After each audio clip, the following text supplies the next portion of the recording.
ko na yan noong nakaraan kung sakasakali ito ang kauna, walang kulang sa General Appropriations Act.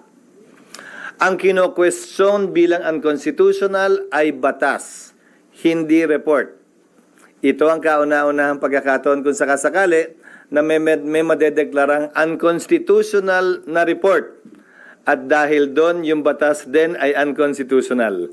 There's always a first time, pero hindi ko pa nakikita ang nangyari yan. Pero sir, ang tamang proseso, kapag na-ratify na, touch move na dapat, wala nang baguhin. Ulitin ko clerical errors can be corrected at nakasulat palagi talaga yon. Pwedeng punuan ng kulang. Nakalagay yun doon.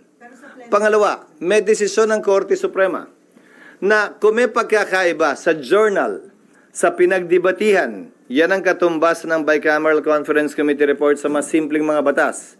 Kung may conflict sa pagitan ng journal at ng enrolled bill, ang tawag dyan journal entry rule o enrolled bill principle.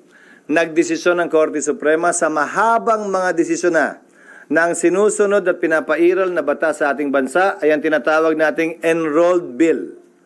Kung ano ang nandun sa batas na pinirmahan ng Pangulo, yun ang batas. Hindi ko anumang report bago nun. At yan din ang sinulat namin sa Bicameral Conference Committee report nga na kung may pagkakaibang Bicam report, kulang man, sobra o mali ang total, at yung aktual na enrolled bill, yung enrolled bill ang susundin. Yung enrolled bill ang mananaig dahil yon ang batas. Pero once na may mag-question sa Supreme Court, kasama mo ang Senate at House na magpapaliwanag at sasagot?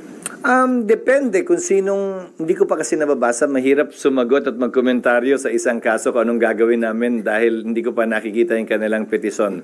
Kung ano man ang kautusan ng Korte Suprema, ay siyempre, susunod ang Senado. Sir, sir, yung investment ng MIC sa NGCP, is that good investment? Hindi para sa akin na pagpasahan yon. Isa ako sa mga bumoto laban sa creation ng MIC. Siguro isang simpleng katanungan ko sa MIC.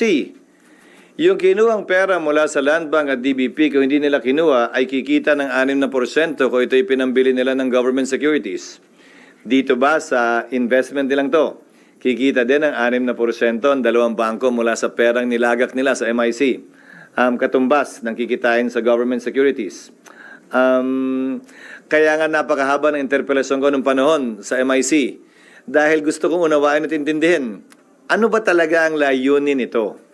Dahil iba't iba ang naririnig ko. Ito ang layunin daw para magkaroon